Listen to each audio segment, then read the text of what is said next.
En aquel tiempo, cuando Jesús estaba a la mesa con sus discípulos, se conmovió profundamente y declaró: yo les aseguro que uno de ustedes me va a entregar.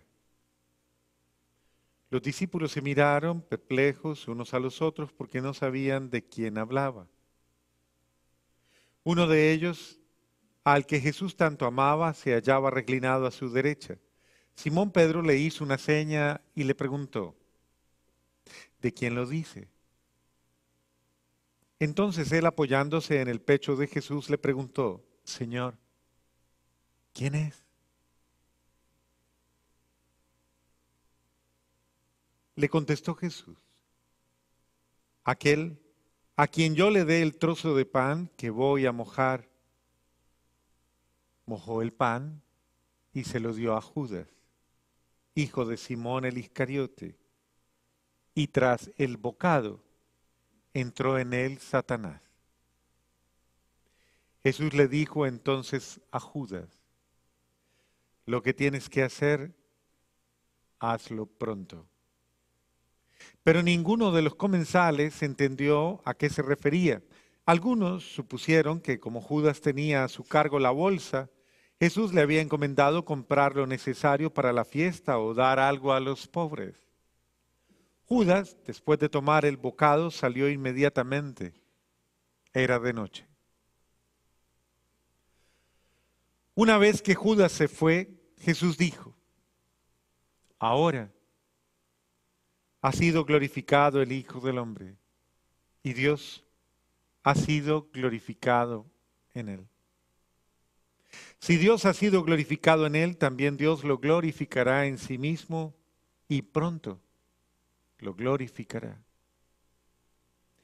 Hijitos, todavía estaré un poco con ustedes. Me buscarán, pero como les dije a los judíos, así se los digo a ustedes también ahora. A donde yo voy, ustedes no pueden ir. Simón Pedro le dijo: Señor, ¿a dónde vas? Jesús le respondió: a donde yo voy, no puedes seguirme ahora. Me seguirás más tarde. Pedro replicó: Señor, ¿por qué no puedo seguirte ahora? Yo daré mi vida por ti. Jesús le contestó: ¿con qué darás tu vida por mí? Yo te aseguro que no cantará el gallo antes de que me hayas negado 3 veces. Palabra del Señor.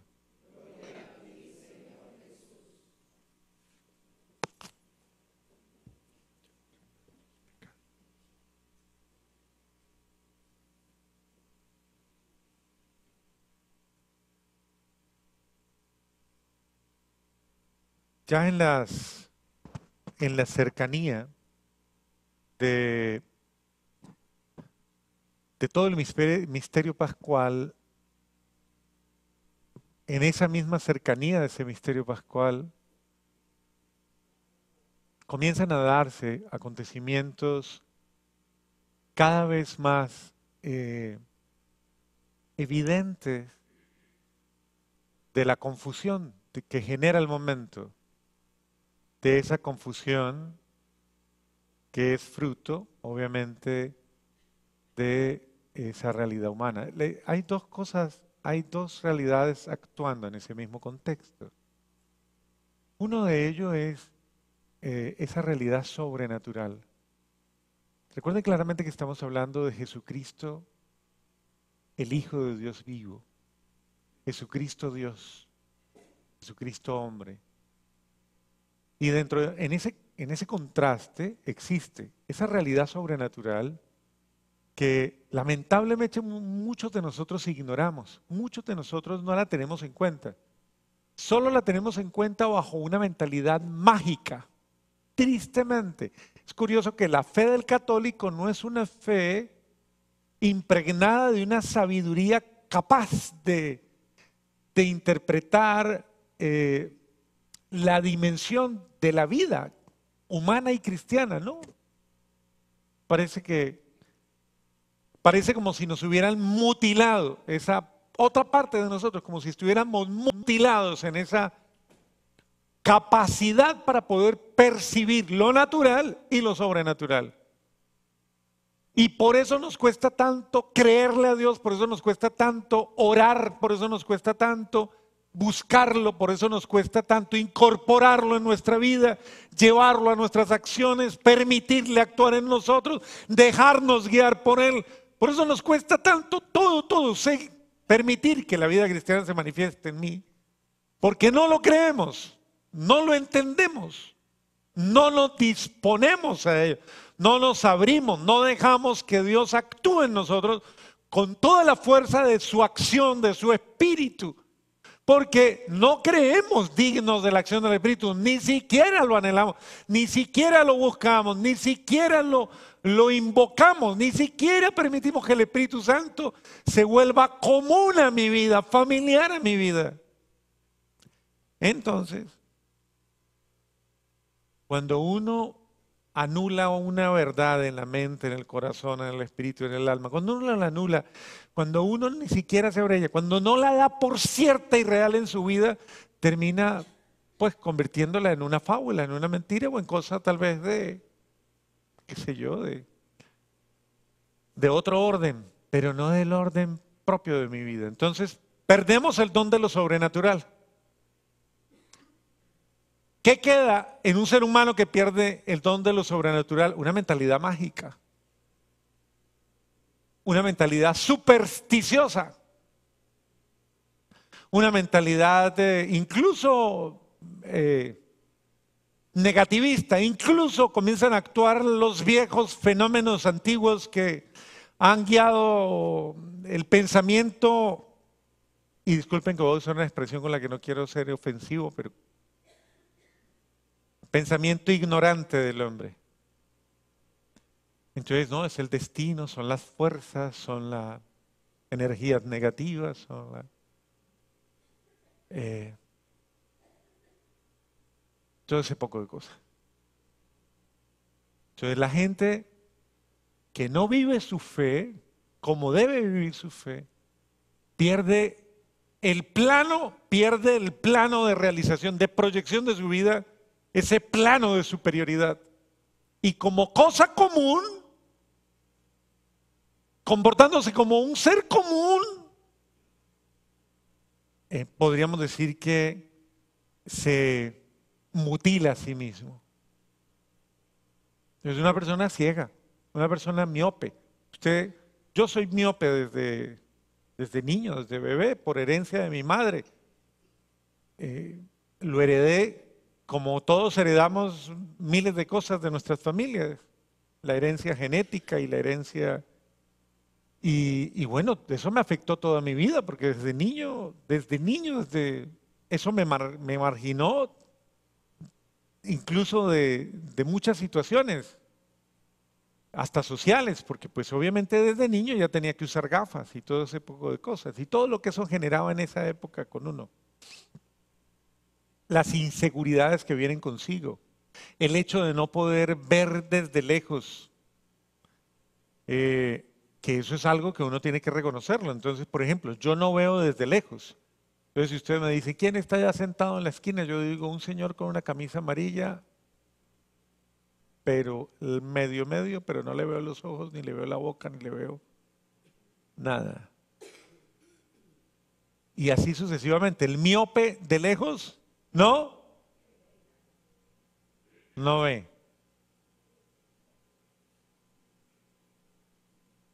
Entonces el miope de lejos, ¿no? Bueno. Eso es una limitación que yo tengo que aceptarla. Y digo, oiga, dichosos los que ven. Yo soy de los que digo, dichosos los que ven. Y me alegro por aquellos que pueden ver. Y que pueden ver desde lejos y dicen, ay, esa señora que está allá.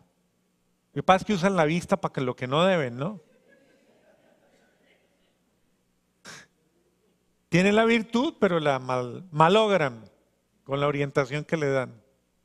No digo que todo el mundo, ¿no? Sino en general, pues.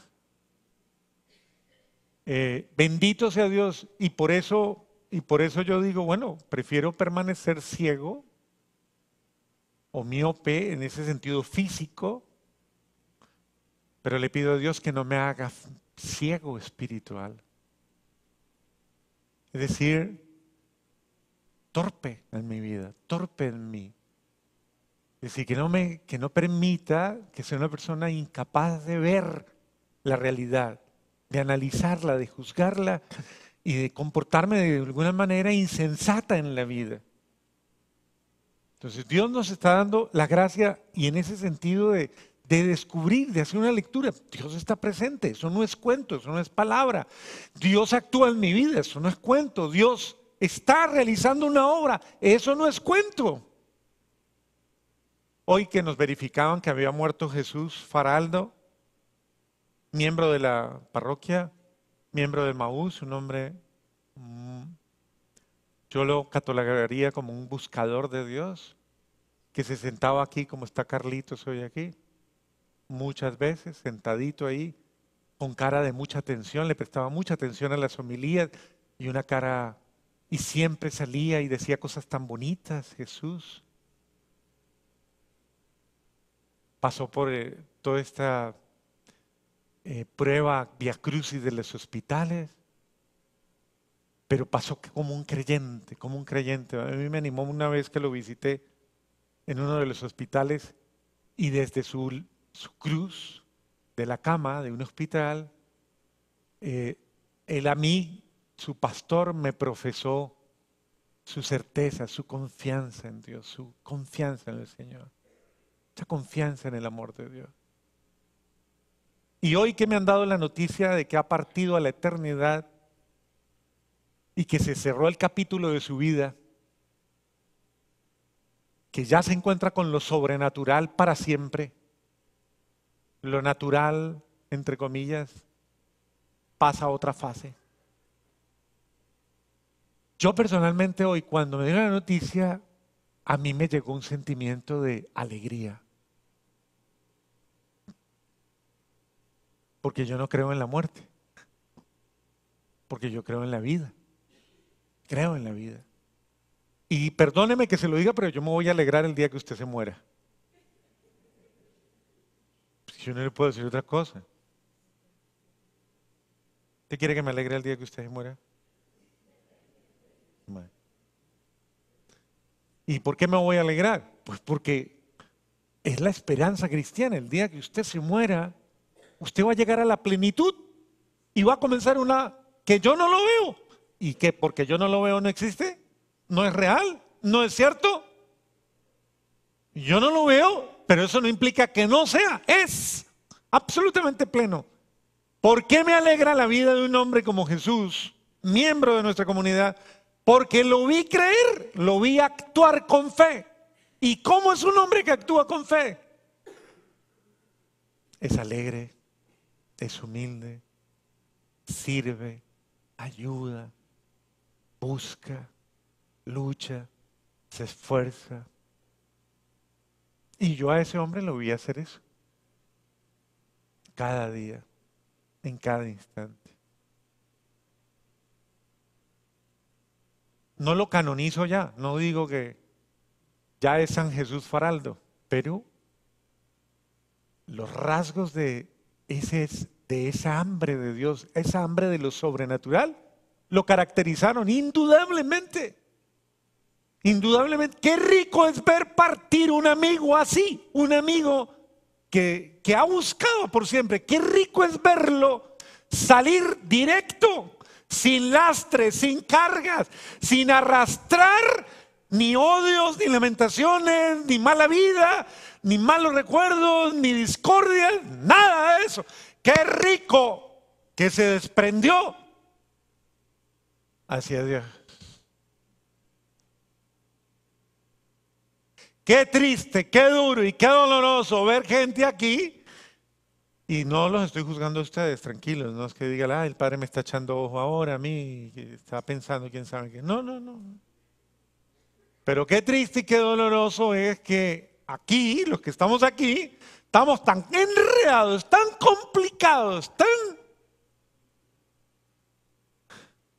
que primero, ni está viviendo bien, ni está disfrutando, ni está verdaderamente aprovechando, ni está creciendo, ni está aprendiendo, ni está descubriendo, y está incluso hasta teniendo miedo.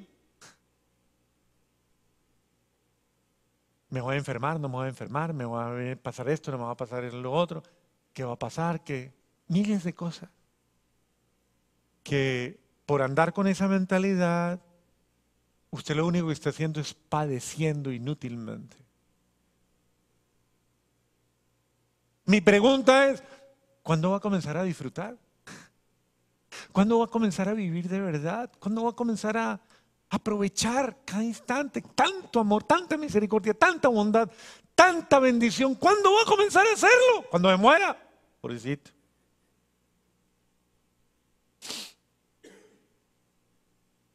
Entonces, si puedo decir de Jesús algo, como amigo y como hermano y compañero aquí en la tierra, es que me siento orgulloso de haber compartido con Él, con un buscador, con alguien a quien vi buscar a Dios, esforzarse, luchar, de que haya un miembro nuestro, ya haya entrado hoy al cielo como un bienaventurado.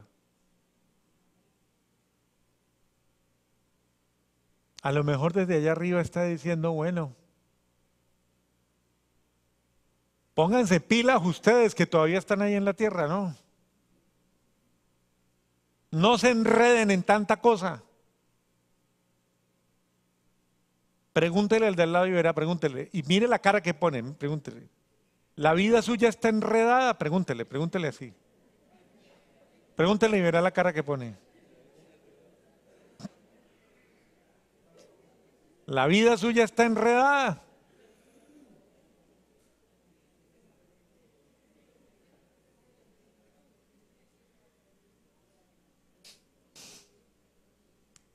Si Dios tiene un anhelo es que usted lo deje a Él actuar en su vida para liberar, para sanar, para cortar esas ataduras y para proveerle todo lo necesario para que usted verdaderamente alcance todas las bendiciones de Dios. Mire todo lo que Jesús padeció, todo lo que Jesús vivió. Mire todo lo que Jesús confrontó. Confrontó la prueba, el rechazo, la traición, confrontó todo, esas situaciones de ese momento incluso. El mismo Pedro, con toda la buena voluntad que tenía, y Jesús era consciente de, este se va a equivocar. Pedro en sus arrebatos dice, yo voy a ir hasta la muerte con usted. Y Jesús se queda mirando y le dice, ay, Pedrito, si yo ya lo conozco, mío. Yo sé que usted es miedosito. Y hoy, antes que el gallo cante 2 veces, usted me va a negar 3. Porque el miedo lo va a dominar, el pánico lo va a dominar y va a tener miedo que lo maten. Entonces usted va a preferir negarme. Pero yo lo entiendo. Yo sé que usted es así. Entonces mire cómo es la visión de Dios, que incluso tiene la capacidad para ver las fragilidades del otro y no enredarse en eso. Ay, que es que mi marido me saca el genio a toda hora. Déjelo. Ya no me complique más la vida, hombre. Que es mi mujer la que me amarga la vida. Déjela, hombre, déjela. Pues, ¿para qué le para tantas bolas, hombre? Déjela tranquila, hombre. No, en serio, no se enrede tanto. Es que es así, o sea. ¿Usted no la va a cambiar o sí? ¿Usted no lo va a cambiar o sí? Pronto por otro. Pero usted no va a cambiar a nadie o sí. Bueno, ¿qué puede hacer usted? Amargarse, desesperarse y echarla o echarlo. Bueno, pues eso, tal vez su tentación la va a tener ahí todo el tiempo pensando, Dios mío, ¿cuándo acabará esto, hombre?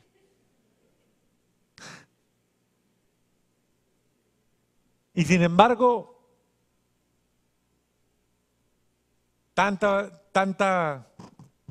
usted amarga la vida por cosas que no valen la pena.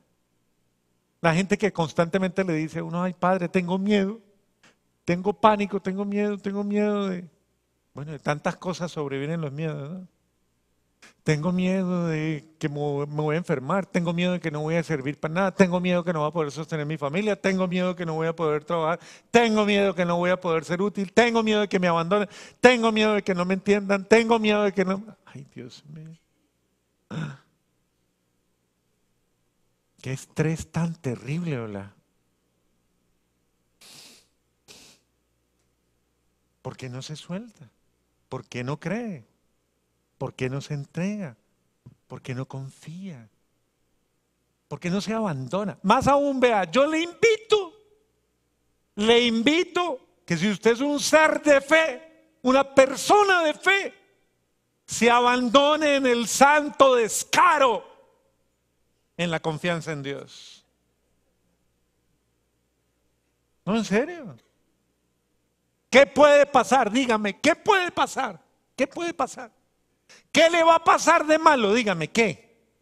Lo único que le pido es confiese sus pecados. Saque esa miseria que tiene en el corazón, eso sí. Confiese sus pecados. De ahí para adelante, ¿qué le puede pasar? Dígame, ¿qué? ¿Qué le va a pasar?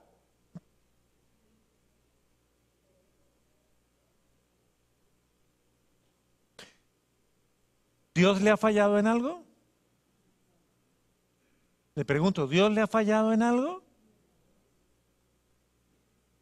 Entonces, ¿a qué le tiene miedo? ¿Perdón?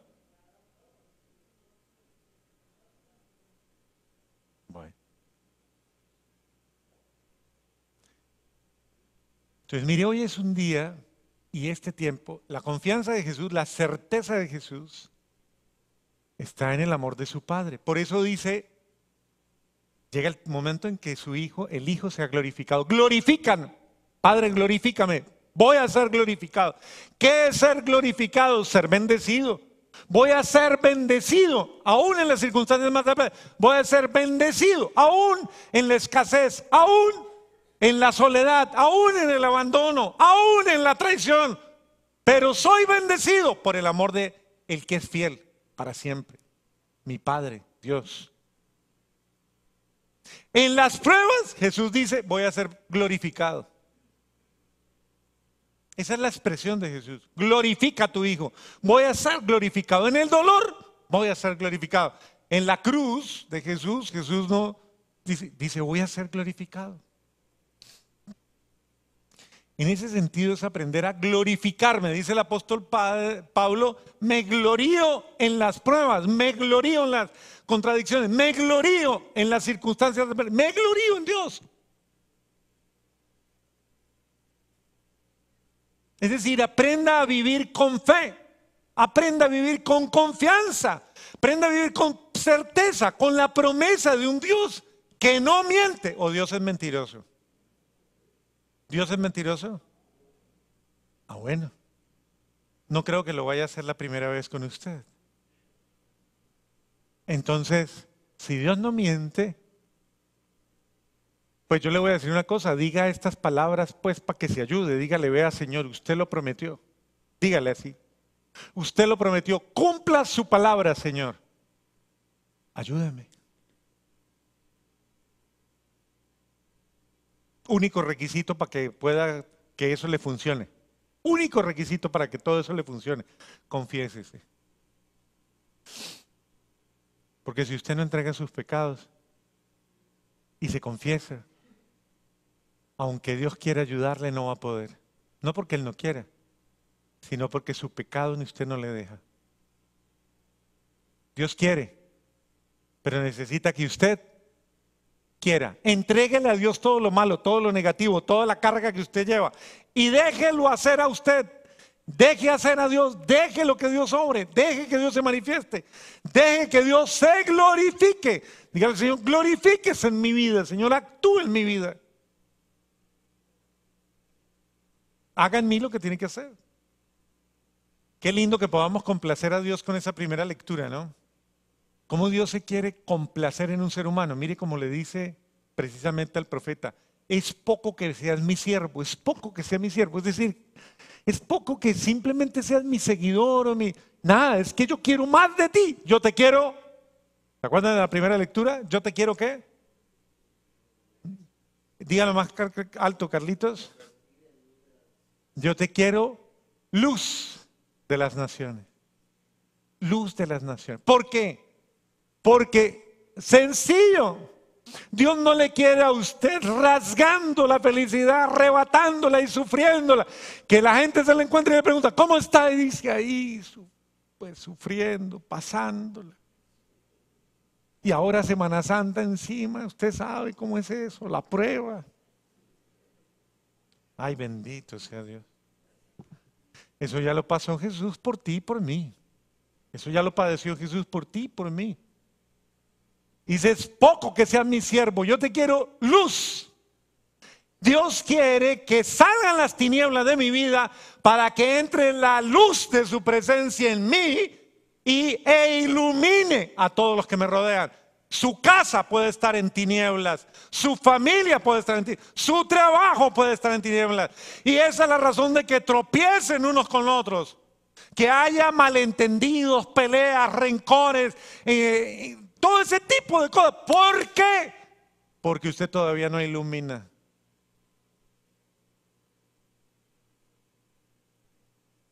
Le hago una pregunta con cariño sin que usted se sienta mal y se ofenda. Usted ya le puede decir a las personas con las que usted convive, actúe como yo, sea como yo. ¿Usted lo puede hacer?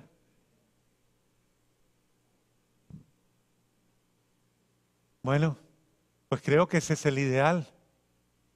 Porque Dios no quiere que usted sea un cúmulo de arrebatos, emocionalismos y desequilibrios humanos en los que no se muestra el dominio personal ni el atemperamiento de la gracia de Dios en una persona a la que Dios la está conquistando y la está convirtiendo en un pilar de bendición, de luz para otros, de gracia para otros.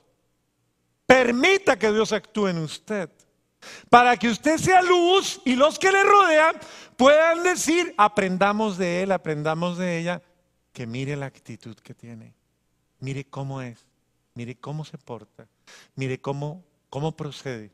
Esa persona ilumina con sus actos.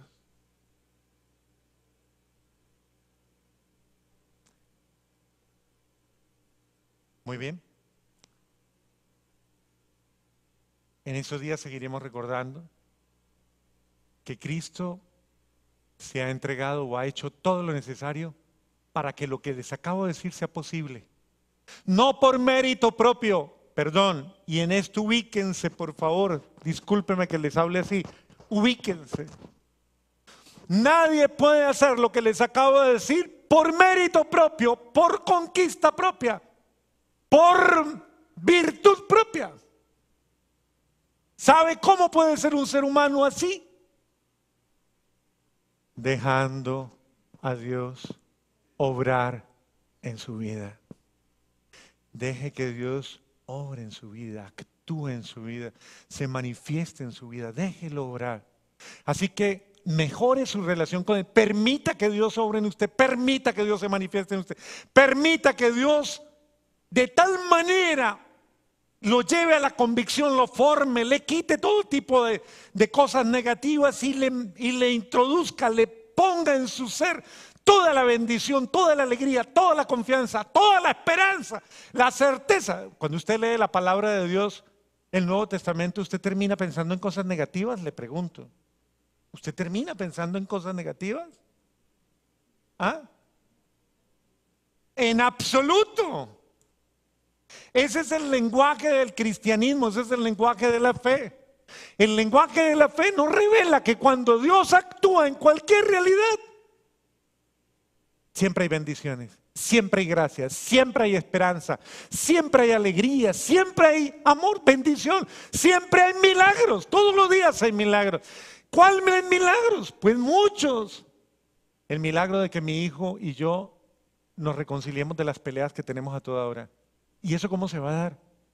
con un ser humano así lleno de Dios. El milagro de que mi mujer y yo, o mi marido y yo, estemos en paz. ¿Cómo se va a dar eso? Dejando llenar mi corazón y actuar a Dios en mi corazón. Y así sucesivamente, permítale a Dios actuar. Y Dios no le va a dejar defraudado nunca. Permita que Dios respalde todo su ser y sus acciones. Y Dios va a obrar en usted esos milagros que usted por sus propios medios no puede lograr.